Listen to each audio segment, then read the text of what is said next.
Halo Sobat Okebis, bersama saya yang akan menemani hari-hari Sobat semua, dengan melanjutkan cerita dari novel Ternyata Suamiku Penguasa Asia, pasti bisa membuat hari kalian semakin lebih menyenangkan nih.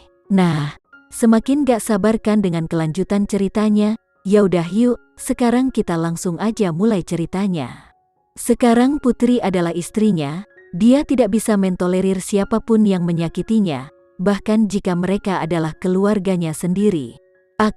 Ada banyak hal yang tersembunyi di hati Putri.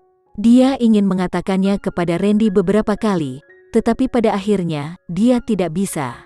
Insiden 3 tahun lalu itu membuat hatinya sakit, dan dia tidak ingin menunjukkan kepada siapapun bekas luka yang dia miliki di masa lalu. Dia selalu berusaha keras untuk melupakan hal-hal buruk dari masa lalu, berusaha keras untuk melihat ke depan. Tapi sekarang, apa yang perlu dia lakukan adalah apa yang dikatakan Randy. Tidak peduli seberapa besar kekuatan keluarga Andrean, tidak peduli trik apa yang bisa dilakukan Andi Andrean, selama dia dapat mengingat untuk bertarung dengan pasukannya, keluarga Andrean tidak akan bisa melawannya. Putri menghela nafas dalam diam, dan kemudian mendengar suara rendah dan seksi Randy berkata, "Aku menyuruh seseorang untuk menyiapkan sesuatu untuk dimakan." Putri menggelengkan kepalanya, "Aku tidak lapar." Randy memeluknya, "Kalau begitu pergilah mandi." Putri mengangguk dan kembali ke kamarnya untuk mandi. Ketika dia keluar dari kamar mandi, Randy membawa segelas teh jahe ke dalam. "Ini untukmu agar tubuhmu terasa lebih hangat." Putri mengambil gelas dan meneguknya. Setelah meminumnya, dia tersenyum lembut padanya. "Terima kasih." Randy meletakkan mangkuk ke samping, menarik selimut dan menutupinya dengan itu. "Sudah larut, tidurlah. Jangan terlambat kerja besok." "Iya." Putri berbaring dengan patuh di bawah selimut, mengedipkan matanya yang berair saat dia menatapnya. "Aku akan menemanimu." Randy berbaring di sampingnya. Dia memegang tangannya dengan satu tangan dan menepuk punggungnya dengan lembut, membujuknya untuk tidur. Randy awalnya membahas proyek di kota Solo ketika dia tiba-tiba menerima telepon yang mengatakan bahwa sesuatu telah terjadi pada Putri. Dia bergegas kembali tanpa penundaan, tetapi siapa yang tahu bahwa dia terlambat, menyebabkan dia dikurung selama berjam-jam. Dia hanya seorang gadis yang belum berusia 24 tahun. Biasanya, tidak peduli seberapa kuat dia, jika dia tiba-tiba menemukan sesuatu seperti ini, dia pasti akan merasa sangat bingung dan takut. Tetapi ketika dia melihatnya, dia tidak meneteskan air mata sedikit pun. Dia bahkan mencoba tersenyum dan berbicara dengannya. Semakin kuat Putri, semakin Randy ingin melindunginya di dalam hatinya. Sebagai suaminya, dia berharap bahwa dia bisa merawatnya dengan baik dan tidak membiarkannya menderita kerugian lagi dalam kehidupan ini. Setelah memastikan bahwa Putri tertidur, Randy diam-diam bangun dan pergi ke ruang kerja untuk menelepon Rizal, "Selesaikan masalah ini dengan benar. Besok, saya tidak ingin mendengar gosip yang tidak ingin saya dengar." Dengan itu, Randy menutup telepon, tidak peduli jika orang di ujung telepon telah mendengar kata-katanya dengan jelas atau tidak. Putri tidak bisa tidur nyenyak, dan terus-menerus meneriakkan sesuatu di mulutnya. Wajah kecilnya yang seukuran telapak tangan akan segera mengerut menjadi bola.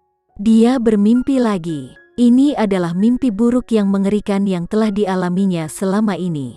Dalam mimpinya, sekelompok orang menunjuk ke arahnya, memarahinya karena membesarkan seorang putri yang tidak tahu malu. Bahkan laki-laki dari kakak perempuannya harus diambil darinya. Orang yang paling dekat dengannya ada di sisinya, tetapi tidak ada yang berdiri untuk membantunya. Yang lebih menakutkan adalah bahwa pesan-pesan ini dikirim secara pribadi oleh mereka. Dia membuka mulut untuk menjelaskan, tetapi tidak ada kata-kata yang keluar. Dia hanya bisa melihat tatapan menghina dan mendengarkan kutukan yang keluar dari mulutnya. Tentu saja, ibunya, yang paling mencintainya, yang memanggilnya. Ibu Putri menghabiskan banyak usaha sebelum dia berhasil meneriakkan satu kata itu. Ketika dia mengulurkan tangannya untuk memegangi ibunya, saat berikutnya, ibunya berpaling dengan air mata mengalir di wajahnya. "Sejak muda, kamu selalu pintar dan mandiri. Adikmu, Apa gunanya banyak bicara? Keluarga Putri tidak memiliki anak perempuan yang tidak berguna sepertimu. Orang yang berbicara adalah ayah Putri. Wajah ayahnya yang sebelumnya penuh kasih sekarang tampak begitu asing. Sejauh ini Putri sepertinya belum pernah bertemu dengannya sebelumnya. Pada saat ini, dia merasa bahwa tali tegang di hatinya tiba-tiba patah dan hatinya menjadi dingin. Apakah karena dia adalah anak yang kuat sejak dia masih kecil? Dan karena dia telah kehilangan hati dari tuan muda tertua keluarga Andrean, dia ditakdirkan untuk ditinggalkan seperti anak yang ditinggalkan? Putri tiba-tiba merasa kedinginan, seolah-olah dia berada di gudang es berusia 1000 tahun. Tepat ketika Putri merasa bahwa dia akan tenggelam dalam air es, sepasang tangan besar yang hangat meraih tangannya dan menariknya keluar dari gua es. Putri tiba-tiba membuka matanya dan menatap sepasang mata yang penuh perhatian dan kelembutan.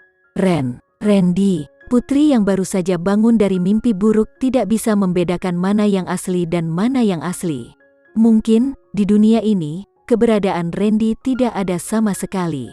Randy dengan lembut memeluknya di pelukannya saat dia menepuk punggungnya dengan telapak tangannya yang besar.